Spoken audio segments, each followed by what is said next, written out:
Isa nga ang sexy at kapamilya star na si Chi Filomeno sa hangang-hanga at may hanash sa kagandahan ng multi-talented actress na si Janine Gutierrez.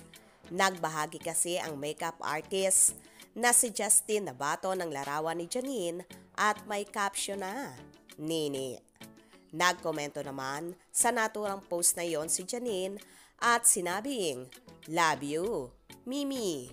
At sinagot din naman agad ito ni Justin Nabato ng at Janine Gutierrez, "Love you too." Sa naturang post na yon ay hindi rin naman nagpahuli ang actress na si Chi Filomeno at sinabi niyang, "Apakaganda naman talaga."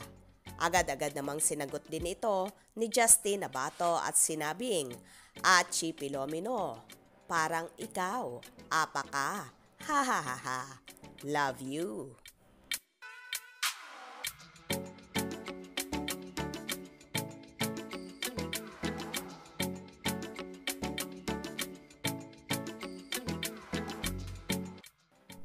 May nagsabi rin na isa sa komento na nag-iisang nini nabubusog sa inyong tanghalian. Well, lahat naman ay napawaw sa napakagandang aura na yon ni Janine at aakalain mo talaga na Latina beauty. Pwedeng-pwede talagang isabak sa larangan ng pagandahan at paseksihan ang actress. Paniguradong may ibubuga naman ang dalaga dahil sa height pa lang. Panlaban na talaga ito and brain and beauty pa. Kaya naman sangka pa.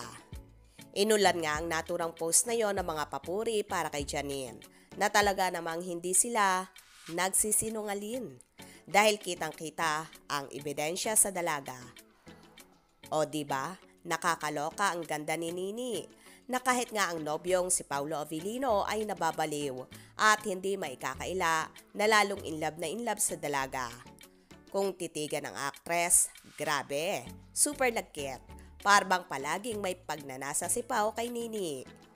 Anyway, sino ba naman ang hindi mapapawaw at hindi mababaliw sa ganda ni Janine na so sexy na, so smart pa, package deal na talaga.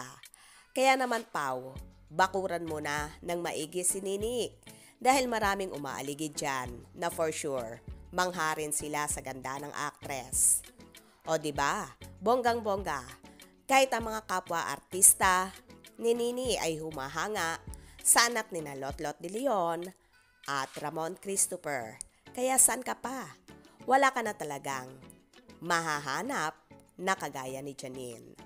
Kaya naman tumutok at wag na wag pahuhuli sa mga maiinit na kaganapan, especially sa Paunin updates. Mga ka-scoop, anong inyong magiging reaction sa bidyong ito? Comment below.